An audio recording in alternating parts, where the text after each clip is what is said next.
нам доставили, потому что мне, как историку, как человеку, который очень увлеченно занимается этимологией языка и разных других оттенков культуры любого народа, конечно же, слышать вот эту тюркскую речь было очень-очень увлекательно, потому что народы Кавказа, которые говорят на тюркском языке, это и нагайцы, это и кумыки, это и балкарцы, это и карачаевцы.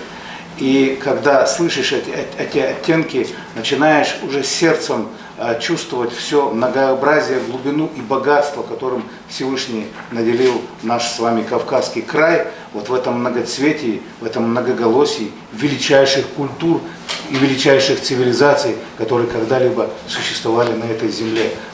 Поэтому огромное вам спасибо. Эльмира Рашидхановна, от директора школы, успел услышать, что вы специально для того, чтобы изучить родной нагайский язык, из-за того, что здесь этого преподавания не было, будучи уроженкой Чеченской Республики, поехали в Дагестан специально для того, чтобы изучить родной нагайский язык. Это делает честь вам, и это говорит о том, какую великую пользу вы решили принести, какая великая цель стояла перед вами, для того, чтобы эти детишки говорили, не забыли свой родной язык, потому что я хочу, чтобы вы знали, что для Чеченской Республики, для народов чеченцев, вообще для нас с вами, это огромное богатство, к которому нужно относиться, если ты хозяин, как рачительный хозяин, как человек, который бережет свое достояние.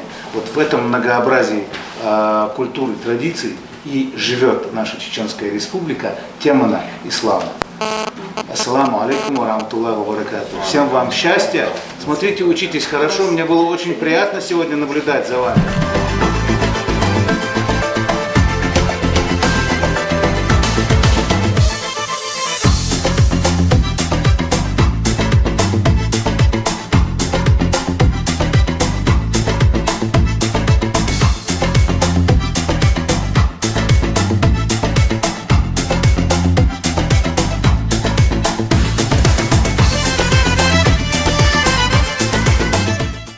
Ахмад! Ахмад! Ахмад! Ахмад! Аллаху Акбар! Аллаху Акбар.